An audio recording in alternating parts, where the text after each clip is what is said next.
এই চোখের সামনে কত যুবকের লাশ, গাড়ির নিচে যুবকের লাশ, পানির নিচে যুবকের লাশ, ঘুমের বিছানায় যুবকের লাশ। ইদানিং কালে ভালো ভালো মানুষ মরে যায়, বেশিরভাগ যুবকেরা মরে যায়। কোনো রোগ নাই, হঠাৎ করে কয় বুকে ব্যথা নাই। কেউ ভালো মানুষটা হঠাৎ মরলো কেন? কয় নতুন করে এক হঠাৎ রোগের জন্ম হইছে জমিনে। ওই রোগের নাম কি? তুমি সুস্থ মনে কইরা না বেশি দিন বাঁচবা। আর সুস্থ মনে করার কোনো কায়দাই নেই। যেই পরিমাণ সারা রাত্র মোবাইল চালাও, এতে তোমার কিডনি, তোমার হার্ট, তোমার ব্রেন সব শেষ। আমি হুজুর বলছি এই জন্য তোমার গায়ে লাগে না। তুমি আজকে বাসায় গিয়া গুগলে ঢুকো, টাচ মোবাইলে তোমার দেহের কি ক্ষতি করে। আমগো গুনা টুনা তো আছে, এটি বয়ান আলাদা। তুমি নগদ কিছু ক্ষতির বয়ান আজকে গুগল থেকে নিয়ে নাও, ওখানে তোমার গুরুরা বসা আছে, আমগো হুজুর একজনও নাই। কি থিওরি দিছে এই টাচ মোবাইলে তোমার কি কি ক্ষতি করে। চোখের পাওয়ার নাই, কানের পাওয়ার নাই, ব্রেন নাই, জীবন নাই, যৌবন নাই, কিডনি নাই। এই কিডনির রোগী এখন কম না বেশি? বেশি। এরে আল্লাহর বান্দা, অথচ মানুষের জন্য আমার আল্লাহ দয়া করে শরীরকে সুস্থ রাখার জন্য একটা অমূল্য ঔষধ দিছেন ফ্রি। রাতের ঘুম, এটা ফ্রি শরীরের ঔষধ। রাতের ঘুম। আর এই ঘুমটাকে তুমি জবাই করছো গজবের মোবাইল দিয়া। তোমার বয়স মাত্র 25, চেহারা কার্টুন কার্টুন ভাব। তোমার চেহারার মধ্যে কোনো আলো নাই, উজ্জ্বলতা নাই, দেখলে মায়া লাগে না। কারণ কি? অথচ আল্লাহর কসম 40 বছর পর্যন্ত কমপক্ষে তোমার চেহারা নষ্ট হবে না, কোনো মেডিসিন লাগানো লাগবে না। কারণ আমার আল্লাহ পুরা বডির মধ্যে চেহারাটা কুদরতের ছাপ লাগায়া দিছে। এই জন্য দেখছো নি, শীত শীত হাত মোজা, পাও মোজা, শুধু চেহারাটা ছাড়া বাকি সব ইনটেক করে ফেলছে, প্যাকেট করছে না। যত রৌদ্র, যত ধুলা, যত বালু সব চেহারায়। বোঝ ভালো করে বোঝ। আমরা তো বুদ্ধিমান না, বোকা। বোকাদের কথা একটু শোন, দেখ দেমাগে ধরেনি। যুবকদেরকে বলছি, সব ধুলা বালু চেহারায় লাগলো। এবার গোসলখানায় গেলা, শরীরে ধুলা লাগে নাই, রৌদ্র লাগে নাই, বালু লাগে নাই, পোশাক দিয়ে আটকাইছো, শীত চেহারায় লাগছে সব। গোসলখানায় গিয়ে দেখবি শরীরটারে সাবান না দিলে ময়লা যায় না। আর যেই চেহারায় ধুলা বালু রৌদ্র লাগলো, ওখানে কোনো সাবান লাগবে না, হালকা পানি দেও, পুরা বডির মধ্যে চেহারাই তোমার উজ্জ্বল।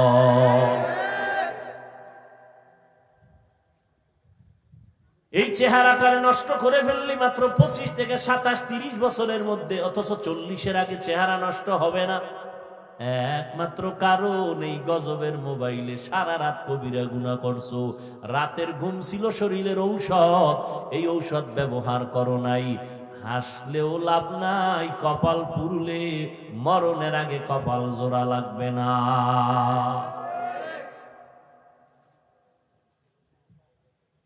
কেমনে বুঝাইতাম? লজ্জা শরম কমে গেছে তো, এই জন্য আর ধরে না কথায়।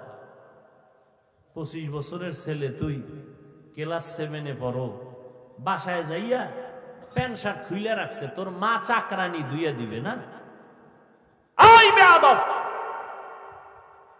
উচিত ছিল তোর কাপড় তুই ধুবি, তোর মায়েরটাও তুই ধুইয়া দিবি। নিজের মশারিটা নিজে টানাবি, মায়ের মশারিটাও টানায় দিবি। কি শিখেছ? মা বাবার বরদোয়াই পেয়েছ, আর কিছুই না। তোর কপাল বড় খারাপ। তোর মা বরদোয়া করেছে, তুই খারাপ ব্যবহার করেছ মায়ের সাথে। মা বলছে মোবাইলটা বন্ধ কর, শোনা মাত্র মায়ের গালি দিছ। ওই মা কিছু কয় নাই, গোপনে চোখের পানি ছেড়ে কান্না করেছে। এই কারণে আজকে তুই হাজারো বয়ান শুনছো, মোনাজাতে চোখে পানি নাই। মা বাবার অভিশাপ লাগছে তোর কপালে, শিক্ষকের সাথে বেয়াদবি করছো, অভিশাপ লাগছে তোর কপালে। মরার আগে লেখা রাখ, তওবা যদি না করো তাও তওবা কিন্তু আল্লাহর কাছে করলে হবে না। খুব খবরদার, সাবধান। এই কথা জানো, মনে নেই, আবার স্মরণ করায় দিই। বান্দার হক বান্দা মাফ না করলে আল্লাহ করবেন না, এটা আল্লাহর ওয়াদা। মায়ের সাথে বেয়াদবি করলে মা আগে মাফ করলে আল্লাহ করবে না, হয় আল্লাহ করবে না। শিক্ষকের সাথে বেয়াদবি করেছো, শিক্ষক যতদিন ক্ষমা না দিবে আল্লাহ দিবেন না, আল্লাহ পাকের ওয়াদা। সাবধান, বড় বড় চালাকরা রাস্তায় ল্যাংটা পাগল হয়ে ঘুরে। বেয়াদবির পরিণাম ফল খারাপ। মরার আগেই বিছানায় পঙ্গু হয়ে যাবি, কান্না করেও আর কিনারা পাবি না। ও যুবক, ভালো করে বুঝো।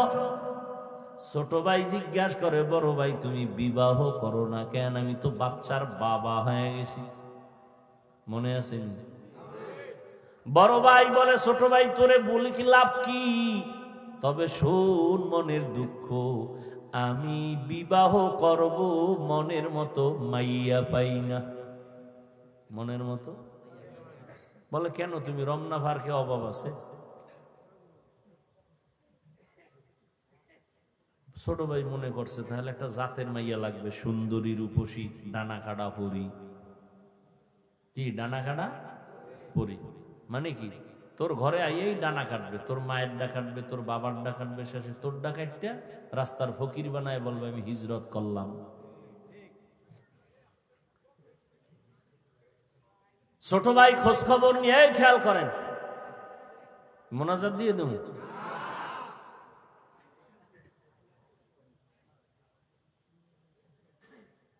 ছোট ভাই খুঁজা টুইজা একটা মাইয়া পাইছে, সম্ভ্রান্ত পরিবারের ডানা কাটা পরি।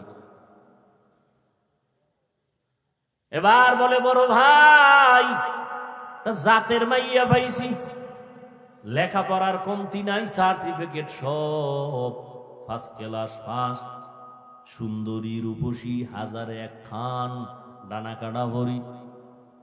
খবর টবর শুই না বড় ভাই কয়, মইরা জামু, এই মাইয়া বিয়া করমু না। এই খুব খেয়াল করো বাবা, খুব একটা কঠিন ঘটনা আমি টানতেছি। ঘটনাটার সত্যতা আজকে বাসায় গিয়া মোবাইল থেকে যাচাই করবা, গুগলে নামটা বলবো একেবারে শেষে। এবার বড় ভাই বললো, এই মাইয়া আমি বিবাহ করব না। ছোট ভাই বলে, তাহলে তুমি কি চাও? তোমার কপালে বিয়া নাই? শোন, আমার নিয়ত যদি খাঁটি হয় আমার আল্লাহ পূরণ করবে। এবারকার তোমার কি নিয়ত? আমি এমন একটা মাইয়া চাই যেই মেয়ে আমার ডান হাতটা ধইরা আমাকে জান্নাতে ঢুকায় দিবে। তুমি কোন মাইয়া চাও? চাওয়ার আগেই ভাইয়া লাইছি, সব অনলাইন। কি অনলাইনে এখন বাজার পাওয়া যায়, চাউল পাওয়া যায়, পোশাক পাওয়া যায়, তার বাদ রাখবি কি? ওটাও পাইছো বোনাস। তবে রেডি থাক, কপালে বিয়া তো নাই। 99% তোর কপালে বিয়া নেই, 1% থাকতে পারে, তবে বউ পাবি না, পাবি জল্লাদ। এক জল্লাদ জুতা দিয়া তোরে বাইরে এরপরে টের পাওয়ায় দিবে। চারি মাইয়ার ইজ্জত নষ্টের জাল কেমন? চারি মাইয়ার ইজ্জত খাইছো না, এক মাইয়া হিসাব মজা বুঝাই দিবে। কত ধানে কত চাল টের পাবে। লিখে রাখ। দলিল চাও? দলিল আছে কোরআনের আয়াত। সময় নেই আমার ওদিকে ঢোকার, আমি ঘটনাটা শুনেই দিছি। পর্দার আড়ালের আম্মা জানেরা ভালো করে শুনেন, ও বোনেরা শুনেন। আপনার মতো কত মা এখনো এলাকায় আছে, 5 বেলার নামাজ পড়ে, স্বামীর মাল হেফাজত করে, সন্তানগুলোকে মানুষ বানাবার মেহনত করে। নাই? ও আম্মা জানেরা, একটু নিজে নিজে ভাবেন, আপনি কেন পারবেন না? ও পর্দার আড়াল বোনেরা, আপনার মতো কত বোন লেখাপড়া করে, মোবাইলে সময় নষ্ট করে না, চরিত্র নষ্ট করে না, কোনো যুবকের উপরে চরিত্রের হামলা করে না, নামাজ পড়ে, পর্দা করে, এরকম মহিলা নাই? বোনেরা নাই? ও বোনেরা, আপনি কেন পারবেন না? ও যুবক, জীবনে মাদ্রাসায় পড়ে নাই, স্কুলে পড়ে, কলেজে পড়ে, চাকরি করে, ব্যবসা করে, RAB, army, police, BDR, doctor, professor, engineer, OC, DC SP, মাদ্রাসায় জীবনেও যায় নাই, জেনারেল লাইনে থাকিয়া আজও 5 ওয়াক্ত নামাজ পড়ে আছে। বাস আমগো হুজুর বাদ দাও, তোমারে জুতার বাড়ি দিতে তোমার লাইনের নামাজই যথেষ্ট, আমগো হুজুর লাগবে না।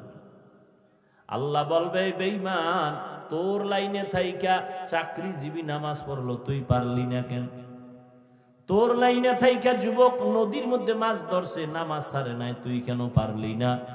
জমিনে কাজ করিয়াও নামাজ ছাড়ে নাই, বল তুই কেন নামাজ পড়ো নাই?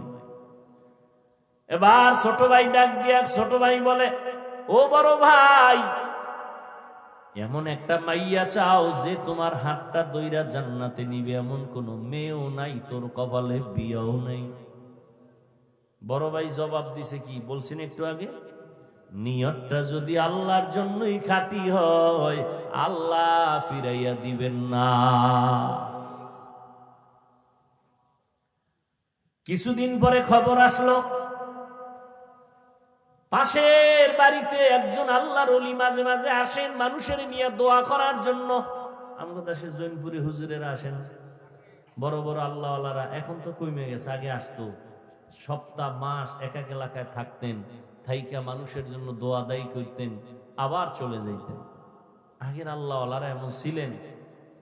আর না আমরা খারাপ হয়েছে, আল্লাহ হ্যাঁ নাইব কিন্তু সব বেপর্দা, ভাত খাইবে হুজুর। এই যে আল্লাহওয়ালারা বেনামাজি মহিলার হাতের পাক খায় না, এখনো কিছু আল্লাহওয়ালা এখনো আছে। আমগো ঘরে সব হইল বেনামাজি, কি পৃথিবীতে এর থেকে আর উল্টা পাল্টা কিছু নেই। এর পাক যদি খায় একজন বুজুর্গ, আর বুজুর্গগিরি ওখানে শেষ। কয়জনে বুকে হাত দিয়ে বলতে পারবেন আপনার স্ত্রী পর্দা সহকারে, অজু সহকারে রান্না করে আপনার ঘরে খানা পাকায়? 1 কোটির মধ্যে একজন পাইবেন কিনা সন্দেহ নাই, বলবো না, আছে, তবে 1 কোটিতে একজন পাওয়া কষ্ট। অথচ আপনি তো মনে করতেছেন আপনি ভিআইপি প্যাকেজের হাজি, পিসাবের মুরিদ, তাবলিগওয়ালা। হ্যাঁ, এ আম্মা জানেরা ভালো করে শুনেন, বড় ভাইয়ের ভরসা কার উপর? ওয়ামান ইয়াতাওয়াক্কাল আলাল্লাহ ফাহুয়া হাসবুহ। আল্লাহর উপরে ভরসা যদি করে, আল্লাহ তার জন্য যথেষ্ট। সমুদ্রে তুফান শুরু হইছে, জাহাজে মাল নিয়ে যাইতেছে, জাহাজ গেছে ডুবে। জাহাজের মালিক ঢাকা অফিসে বসে আছে, হঠাৎ খবর আসলো তোমার জাহাজ ডুবে গেছে। মালিক তো দেখে নাই। দেখেন কুদরত কি, মালিক বয়ে বয়ে খায়, আল্লাহর কসম আমার জাহাজ ডুবে নাই। তুমি দেখছো? কয় দেখি নেই। খবর নাও, খবর নিয়ে দেখে ঠিকই তার জাহাজ ডুবে নাই, আর একটা ডুবছে। এখনকার ভাই, তুমি ঢাকায়, সমুদ্র রয়েছে কোথায়, সেখানে জাহাজ ডুবছে, তুমি এখানে কসম খাইয়া বললা ডুবে নাই, তোমার ভিতরে পাওয়ার কি?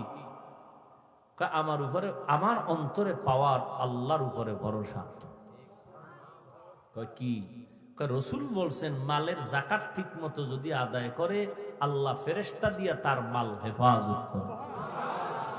তাহলে আমি ঠিক মতো জাকাত দেই, আমার মাল নষ্ট হবে কেন?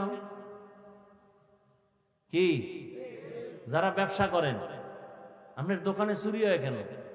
আপনি যে কাস্টমারেরটা চুরি করছেন, ধোকা দিছেন, 5 টাকার মাল 13 টাকা, কি আপনি চালাক কমনি? অন্যায় তো আপনি আগে করছেন, তা আপনার দোকান চুরি হইব নাকি আমার ডইব? হায় হায়, আল্লাহর উপরে ভরসা করে আছে বড় ভাই।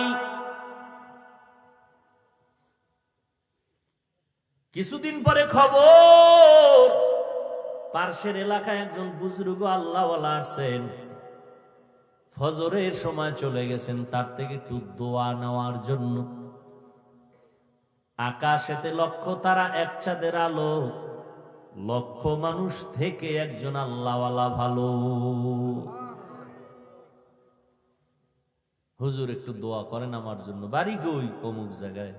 বিয়া করছেন, সন্তান কয়টা? কয় বিবাহ করি নাই। কেন করেন না? বয়স তো বেশি। কয় হুজুর এমন একজন মাইয়া তো পাই না। কি মাইয়া চাও? বলে যেই মেয়েটা আমার স্ত্রী হইয়া আমাকে জান্নাতে ঢুকায় দিবে ডান হাত ধরে। খেয়াল করেন, কথা বলতেছে আল্লাহর ওলি, আর উনি একা, আর কেউ নাই, নির্জনে কথা।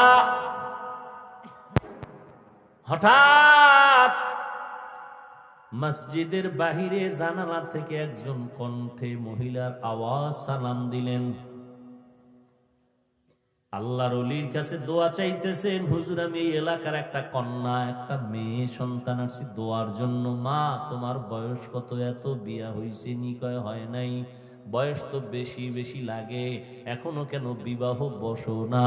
মেয়েটা ডাক দিয়া কয় হুজুর আমি যে স্বামী নিব, জমিনে এমন কোন আমার মনের মতো স্বামী পাই না। কেমন স্বামী চাও?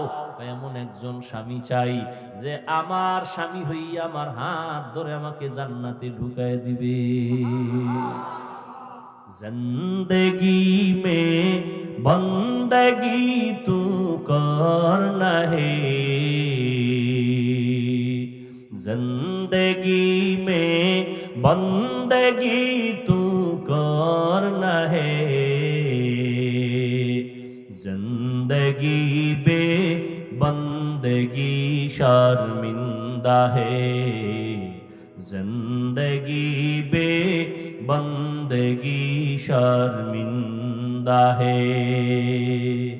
दुनिया में हो दुनिया का तलबगार ना हो, बाजार से गुजर हो खरीदार ना हो।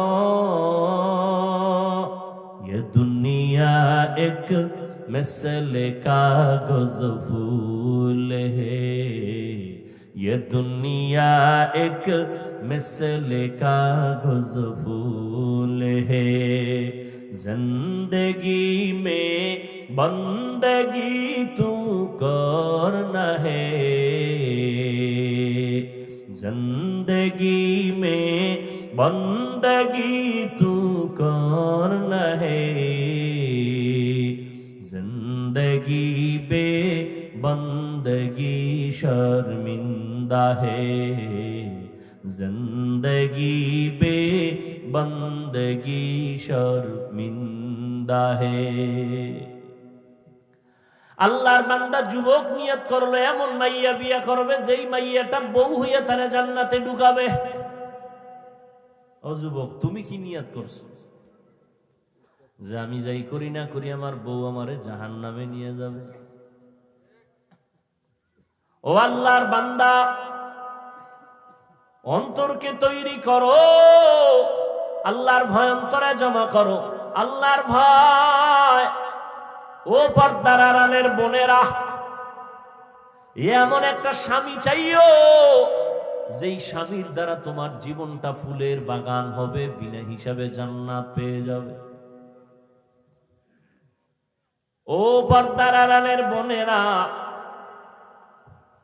জান্নাতি বাগান সাজাইতে হলে হুজুর লাগবে না, মাওলানা হওয়া লাগবে না, গুণামুক্ত একজন আদর্শবান চরিত্রের যুবক লাগবে। চরিত্রবান আদর্শওয়ালা একটা যুবক দরকার, মাওলানা হওয়া দরকার না। আদর্শ সুন্দর হওয়ার জন্য মাওলানা হওয়া লাগে না, হুজুর হওয়া লাগে না।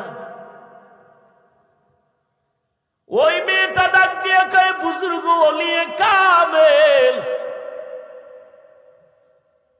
আমি এমন একজন স্বামী চাই যে আমার হাত ধরে আমাকে জান্নাতের ময়দানে নিয়ে যাবে।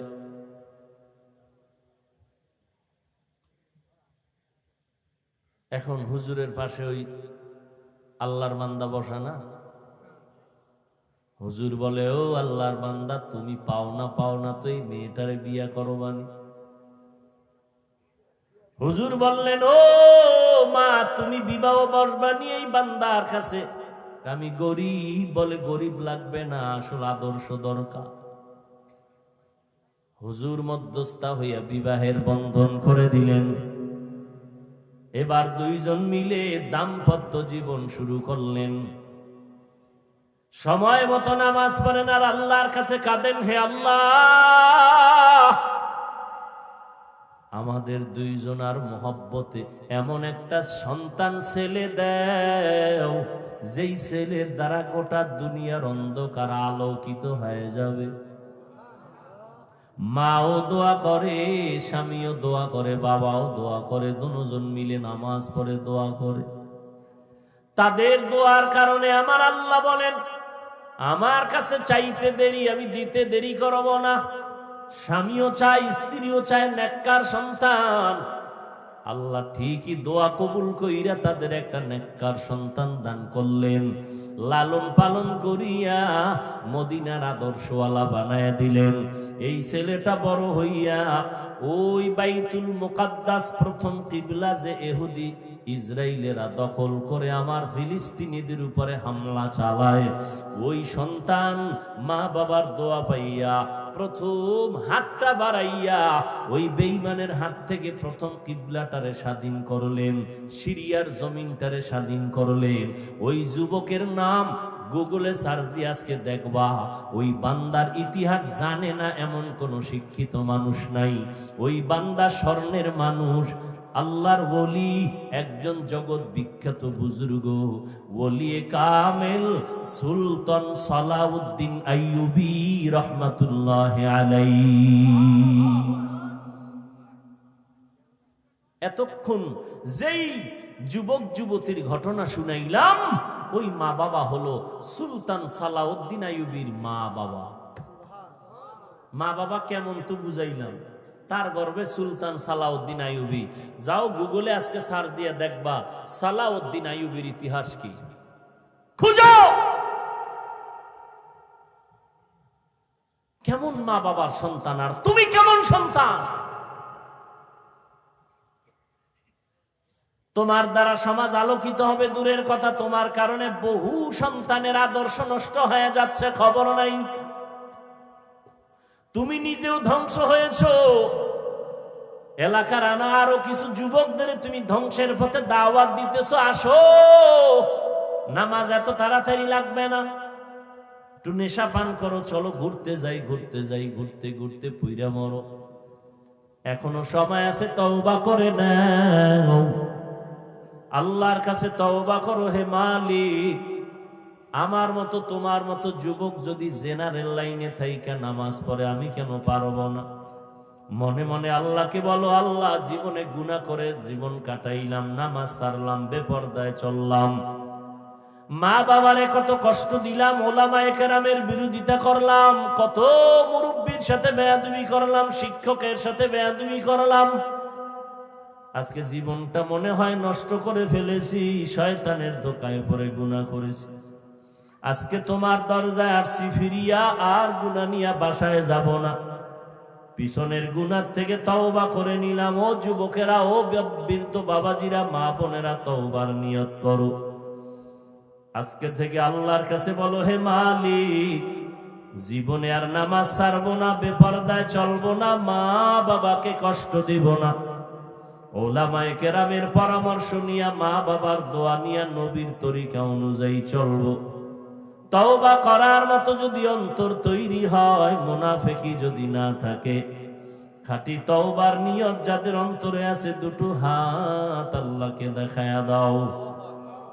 আয় আল্লাহ, হাতগুলো কবুল করে নেন, তওবা কবুল করে নেন, তওবার উপরে মজবুত হইয়া আমাদের চলার তৌফিক দান করেন, আমিন। আলহামদুলিল্লাহি রাব্বিল আলামিন, والصلاة والسلام على سيد الأنبياء والمرسلين وعلى آله وأصحابه أجمعين يا أرحم الراحمين يا أرحم الراحمين يا أرحم الراحمين رب ارحمهما كما ربياني صغيرا اللهم إنك عفو كريم تحب العفو فاعف عنا